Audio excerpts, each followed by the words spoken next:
Am I the a-hole for making my sister leave my wedding ceremony because her son was acting a fool during the ceremony? I have 4 stories for you guys today. 3 Am I the a-hole stories, and 1 special story involving a mother, a daughter, and a dress that is apparently over the boundaries. My name's Mr. Reddito. If you don't know who I am, I read daily stories of some of the most dramatic, soap opera-worthy stories. Check out the channel, consider subscribing, and let's hop right into story number 1. I got married this past Saturday. It was a very small affair with less than 70 people in attendance. I opted for a child-free wedding due to both cost and convenience. I like kids, just not in my wedding. Most people were fine with the child-free aspect. The wedding was announced a year in advance, so most people could find accommodations. The problem is my sister, who wants one of our 4 bridesmaids. She has 2 boys, one's 2 and the other's 5. Thursday, she drops that her sitter fell through, and she asked for them to be allowed at the wedding. I felt pressured, but she begged for them to come. I told her as long as they behaved and her husband kept an eye on them. She was late getting to the venue because the boys were fussy getting ready. So she's only in a handful of the getting ready pictures. Fine, okay. Then the ceremony itself happened, and my nephew, the younger one, began to act up during the vows. My husband and I wrote our own, and about halfway through mine, he begins to cry and fuss.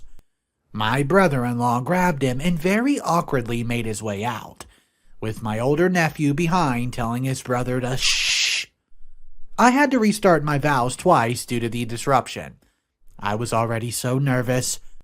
The venue was outdoor as well, so we could hear my nephew fussing for a while until my brother-in-law got them a good distance away. I did not see this at the time, but according to the best man, my sister was dramatically shooing her husband out. After the ceremony itself, my sister vanished for a while, so we were held up with wedding party photos again. After the pictures, my sister did not even say anything. No apology, nada. After the first dance, she finally came up and was like, quote, "Haha, sorry about nephew. It was nap time. He's settled now." It was such a non-apology and I was upset. I told her I did not like how dismissive she was of my wedding and how I broke my own rule to accommodate her family and she did not seem to care. She said she was sorry again, but I was blowing things out of proportion, and how it wasn't a big deal or a disruption as I was making it out to be. I was just boiling at this point and asked her to please just go. I did not want her there anymore. She and her mom was upset and she was acting like a victim. She and I still have not talked. I've had a lot of people, mostly friends, say I was in the right, but my family seems to think I'm a bridezilla because the disruption had already happened and I was just punishing them. I'm not angry at my nephew. I'm angry at myself for bending on my child-free rules, and my sister for everything, especially her half-butted apology. Hey guys, so that was an interesting Am I the a-hole to open it up with. In my personal opinion, I have to say not the a-hole. In fact, I think it was incredibly disrespectful to even attempt to bring a child after OP stated so clearly that she wants no children at the wedding. Her sister pressured her and she felt like she had to give in. All that they had to do was let husband stay home, miss the ceremony if they did not have anyone to watch the kid. And what exactly happened? You named it. The kid starts acting up just as OP hoped would not happen. Someone shouldn't have to deal with that on their wedding day. Let me know exactly what you guys make of this story. Have you had any similar situations or stories maybe at your wedding you would like to share? Coming up next is another Am I the a-hole story. It involves a mom, a daughter, and a special dress. Let's get right into story 2. And just so you guys know, I've started a new Instagram channel for Mr. Reddito. It's going to have lots of daily content, so check out that link down in the description and let's hop into story number 2. I, 21 female, have dressed somewhat modestly my whole life. Mom was until recently in charge of most of my clothing. I could dress myself, but if Mom did not like the colors or the shoes that I chose, she would physically stop me from leaving until I changed. This went on even in high school, and I have more freedom now, but I've kept much of my wardrobe the same. I turned 21 this year and chose to order a $300 dress that's not my usual style. It arrived and looks great, but the neckline is lower than it looks in photos. I tried it on before final judgment, and I love it. I've had an odd relationship with clothes, thanks to Mom, and my larger size, so seeing how this dress fits is a boost to my confidence. Unfortunately, Mother hates it. In her words, she can barely stand to look at me. I can't say a single thing, positive or negative, about the dress without her bringing up the neckline, and that I should return the dress. The site I bought it from does come custom sizing and fabric, so I can't return it. The site does accept alterations, but only for sizing issues, so no neckline change, and only if the fabric's still in stock, which mine's not. I tried to be respectful of her feelings by wearing a cover when I go out, even if we're not going together, but she told me if I felt the need to cover it up in public, I shouldn't own it. And then she starts talking about how it's 30 degrees and snowing anyways. After that, I started going out without a cover. She said I was attracting the wrong kind of attention, and she even tried to involve my work by saying my boss would rethink their hiring decision if they saw my clothes. By the way, I went to eat at my work on my day off, and my boss said I look lovely. Well, things reached a peak today when, after a day out, I wished the sleeves were longer, and Mom said the neckline should be higher to look more modest. I'd have enough and asked her to stop mentioning the neckline. She said it draws the eyes of perverts, and I'm opening myself to comment on my body, specifically my breast. I've had the dress for almost 2 months, and the only comments about my boobs I ever heard are from her. And I told her that much. She tried to ignore it, saying she only worries for me, and I told her that if perverts are the people who talk about my boobs and body, then her behavior since I got the dress makes her a pervert, and she should just stop talking about my boobs. She went silent. I took that as my cue to leave. But an hour later, I tried to explain my feelings, but she told me, quote, not even to try unless I'm ready to apologize. I told her I will not apologize, and she said we have nothing to talk about. It's been 3 hours since. I resolved some years ago to not apologize unless I can be genuine, so it won't be happening. But I know my mom often worries about being a good parent and come overcorrect as a result. So, am I the a-hole for calling my mom a pervert and refusing to apologize? Here's a quick edit just to clear up some things too, plus the dress. Questions. Why do you see your mom so much or talk to her so much? I still live with my parents, and the global situation has put any moving plans on hold. Why do you feel the need to talk about the dress so much? Many of my comments about my dress are directed at those who want to listen. My mom made it clear she did not like the dress, but that doesn't mean I can't discuss it with other people more often than not. She'll overhear me and make her comments about it. Why was your mom picking your clothes out for so long? Honestly, I don't know. It was easier to just go along with it. I've had more choices than before since I turned 18. I guess this dress is her last stand, and she's gonna die on this hill. And edit 2. Thank you so much for everyone, not only for your thoughts and wisdom, but your stories and compliments. I've had the opportunity to talk with my dad. We went on a lot of replies, and we've decided how we're handling this from now on out. First things first, my dad has promised to be in my corner and back me up against my mom. I'm pretty jazzed about this. He's one of my biggest supporters. Earlier this afternoon, per my dad's request, I tried to have one final talk about her comments that make me feel. It went about as well as I expected. She at first refused to acknowledge that it happened. Then she said I was being sensitive. And finally, she tried to make herself the victim. I won't be discussing my clothes with her any longer. As for dealing with her comments, if it's just me and her, I've taken advice many of you have given, which is to refuse to have the conversation at all. Whenever my dad's around, he likes to talk like a news anchor and to repeat her comments back to her. Psh, local woman offers her opinion on the dress of a fellow legal adult, but should she really be talking about it? More at 7. It's been extremely effective in shutting her up.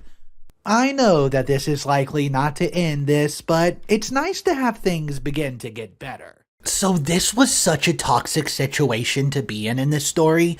The overwhelming majority of the comments from the original thread are saying not the a-hole, stand your ground. And for sure, I would have to agree, not the a-hole. I think the mother was overbearing, controlling, and manipulative. OP's a grown woman. She can wear whatever she wants, and it's just a collar line. Anyways, let me know what you guys make of this story in the comment section down below. I would love to hear your opinion on this one. Our next story that we're going to look at involves a workplace drama where someone gets fired. If you're enjoying today's stories, show some love for the channel and smash that like button underneath this video. Here comes story number 3. Relevant backstory. I was rear-ended by a semi-truck years back. I'm a paraplegic and have a brain injury and PTSD from the accident. I have off and on done some remote 900 plus miles project management for the team I worked with when I got hurt. There are 2 lingering problems. Number 1, I react big when startled. If something loud happens behind me and I'm holding something, I throw it. This is a big improvement over where I used to puke and faint, and it's manageable. I always sit with my back to the wall. And number 2, I cry 5 to 6 times a day, completely at random for no reason. And I overall cry really easily with minimal cause. It's awful, and I tell everyone about these things immediately and often. Now, am I the a-hole? I have a new colleague, NC. NC came to conference in town where I live. He wanted to meet for the first time and discuss stuff. Very successful, nearly finished project. We met. I was escorting him to his car and he said he left something behind in workspace. Came back quietly and yelled, "Boo!" just behind me. I threw my work laptop at the fence and it smashed. I was panic, gulp, bawling. NC said something like, "Wow, you're even worse than they said." My neighbor came running, took him away, and I went in the house and calmed down. I called IT for a new laptop and got transferred to HR. His version of events was extremely different and included accusations of my weeping being manipulative to cover willful destruction of employer property. Neighbor has video file with sound, and I sent the file to HR. NC was terminated. No appeal possible, and HR asked if I wanted the file sent to police. Said corporate legal wants to do it. I said, okay. Well, he's been charged with some kind of felony, which DA will not drop or plead down without my consent. Charges alone make him unemployable in his highly specialized area forevermore. Video makes conviction pretty guaranteed. He has written an apology and I'm not impressed. I watched the video and he's smirking like Jack Sparrow sneaking up. He looks shocked when the laptop's thrown and I lose it. But the speed and eloquence of his see ya call to HR and the stuff he said to them gives me fury. Also, I have relationships, diagnoses of video, and etc. to protect me. I am much less vulnerable than I must have seemed. How many times has he pulled something like this and gotten away with it? Am I the a-hole for not telling DA to drop it? I don't feel like I'm the a-hole. I feel very hurt and mad. So I'm worried I'm being petty and spiteful, but also, he really will not get to work in his field again, and he solely supports his family. Stupid games, stupid prizes. But he does have 7 kids under 16, and 2 are profoundly disabled, and his wife has never worked. I have 10 days to get back to HR, legal, and DA. Edit and quick update. Thank you all so much for the responses. This has been really helpful in some unexpected ways. I've scheduled a giant call with DA, HR, company legal, and victims advocate, and an attorney of my own for next week. And I'm hoping that I can get some questions answered and get this resolved. I just want to start off by saying I think OP's coworker is incredibly cruel and a horrible person. At the same time, OP seems very genuine to even consider the fact that the children may suffer if this jerk loses his job. I don't think what he did was a joke, and they even mentioned in the story, this guy has 2 children with special needs. What if someone picked on them or pranked them like he did to OP? Guys, let me know exactly what you think about this story in the comment section down below. Go ahead and share any story you have or opinion. We still have one more final story left in today's video. I hope everyone's enjoying the content, and let's jump right into story number 4. I got married less than 3 weeks ago. He's the love of my life. Literally everything was perfect. He's sweet, doting, caring, sensitive, loving. We are so in love and blissfully in our legitimate honeymoon phase. We've been together for 2 years, and not once in that entire time period did I ever have an inkling that he might be hiding something from me. Our communication's great. We never fight, and we both know each other's passwords to everything. There's literally nothing to hide. We got our wedding pictures back this week, and he has a much better laptop than me. So one morning before I work, I went to his Gmail to open the pictures emailed from the photographer. When I opened his Gmail, I saw in the sidebar that he had sent a hangout request to someone whose name I did not recognize. We know everyone in each other's lives, so this was extremely odd. I searched the name in his mail search bar, and only one email chain came up. 3 messages, one from him, thanking this person for chatting with him the night before. The person responded just saying, quote, "Hey," and him emailing them a week later saying, "Hey, have you been? New pic today with a selfie attached." This exchange was a month before our wedding. I thought this was very weird, like nothing bad was said between them, but where they had spoken previously that he was referring to. And why send a selfie? That implies, other pictures have been sent? I tried not to overthink it. However, I did cry all day at work. He was off that day, so I couldn't do anything more but put on a front like nothing was wrong. I absolutely thought about just bringing it up, but I figured if it was nothing at all, he'd be upset I broke his trust by snooping. The next morning, before I went to work, and while he was still asleep, I decided it's time to check his phone. Nothing in messages, no calls, nothing in social media. I knew I was missing something. Finally, buried at the bottom of his list of apps was a Google Voice app. I clicked it and found what I've been looking for. Tens of messages between him and multiple people sending nudes, talking about sex in very graphic ways, saying, "Great chatting last night." I couldn't bring myself to look at more than 2 or 3 messages before I shook him awake and handed his phone to him and collapsed onto the floor sobbing. I was absolutely mind-boggled, confused, and heartbroken. I let him explain when he asked to. He's been a member of FetLife, which I did not know was a thing for years. He said it's like Facebook for people with fetishes or who like BDSM stuff. He said he started using it well before he met me, but he continued using it for our entire relationship.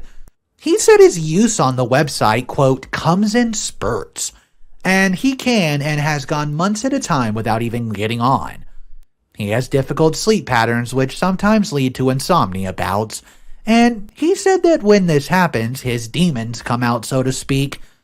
He's never met up with anyone from the site, and I believe him for many reasons, but mostly because we are all together all the time, and he wouldn't even have the opportunity. We never had any issues before in our relationship. Our emotional connection is stronger than it's ever been. Our sex life is great and regular. I asked him about both of these things yesterday. He said it wasn't about either of those, and his words were, quote, "I've had this problem for a long time. I think I wanted you to find out, and I'm relieved that you did." I know he does love me, and I know he wants to repair this. He called off work yesterday, and we spent the day talking, crying, and driving to get our heads clear. Just trying to process. I absolutely adore him, and I'll do anything to help him in our relationship. I guess I'm having a hard time reconciling the fact that the man I know and this man that I discovered are the same person. My own mind has already separated them and compartmentalized things. I know I do this anytime something terrible happens. I'm grateful my mind has a defense mechanism, so I'm not throbbing in pain. But I also do not want to pretend like this isn't real or did not happen. It just feels like there's my husband and then there's this other guy pretending to be my husband. I don't even know him, and I don't like him.